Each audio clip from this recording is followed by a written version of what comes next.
L'examen du brevet d'enseignement moyen, BEM, session 2021, se déroulera sur 3 jours à partir du 15 juin alors que celui du baccalauréat commence le 20 juin en Algérie.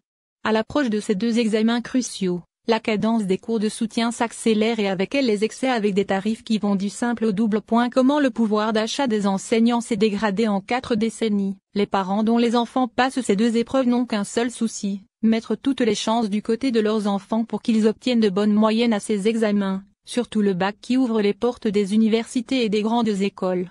Et pour cela, pour beaucoup de parents le prix à payer importe peu. Une aubaine pour certains enseignants peu scrupuleux qui en profitent, pour se remplir les poches, parfois même au détriment des élèves. Sur le terrain, on constate que certains enseignants se soucient très peu du confort nécessaire à la bonne assimilation des cours dispensés. Ainsi, il n'est pas étonnant de voir pulluler des garages où s'entassent des dizaines d'élèves dans des conditions aléatoires. Dans une école à Alger, on se retrouve à 50 par classe pour 5 000 dinars par mois pour chaque élève. Il n'y a aucun respect des mesures sanitaires. À l'intérieur, impossible de se concentrer, raconte une élève qui prépare son bac.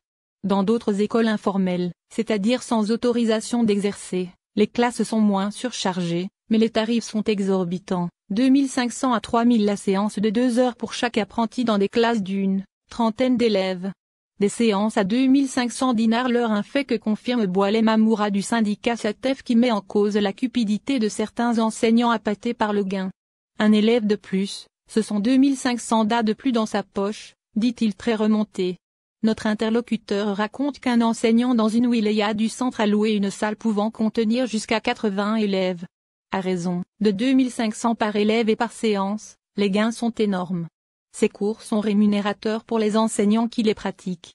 À l'approche des examens officiels, les prix doublent jusqu'à 2 500 DA l'heure, révèle M. Amoura qui n'y va pas de main morte, disons-le franco, ces cours de soutien ne donnent aucune plus-value pour les élèves. Je n'incrimine pas les parents qui ont le souci de garantir le succès à leur progéniture quel qu'en soit le prix. Mais où est le rôle de l'État dans ce qui se passe? Où sont les services de l'État? Je parle des services de sécurité, mais également des services des impôts dès lors que ces enseignants ne paient aucun impôt sur les revenus ainsi perçus, se demande le SEG du SATEF. Pour autant, les parents ont également une part de responsabilité dans le développement du business des cours de soutien, loin de tout contrôle. Il suffit souvent qu'un parent constate que son voisin a envoyé son enfant chez l'instituteur du coin pour parfaire ses connaissances pour que lui aussi dépêche le sien. C'est devenu un phénomène social, relève le coordinateur du CNAPEST, Messou Boudiba qui pointe ouvertement la responsabilité des parents. Ce phénomène, ce sont les parents d'élèves qui l'ont imposé, critique-t-il, tout en prenant pour exemple le cas de parents qui envoient leurs enfants des classes primaires faire des cours de soutien.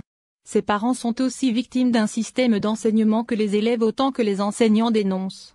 Ces parents ont senti, comme nous tous, que nos enfants vivent sous la pression de la charge du programme et du volume horaire, explique Boudiba.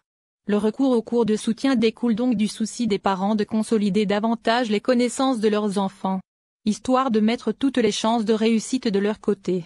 Le coordinateur du CNAPEST situe l'avènement de ce phénomène social que sont les cours de soutien à la période 2002-2003 data, laquelle la nouvelle réforme de l'enseignement a débuté. Avant, le phénomène était marginal et n'avait pas l'ampleur qu'il a aujourd'hui, relève Boudiba.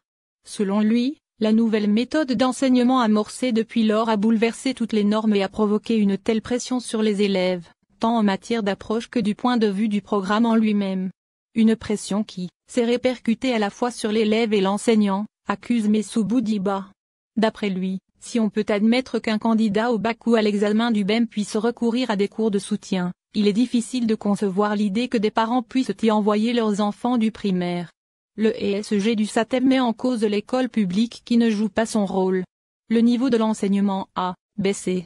Et pourtant, ce sont les mêmes enseignants du secteur public qui pratiquent ces cours de soutien mais ils ne se donnent pas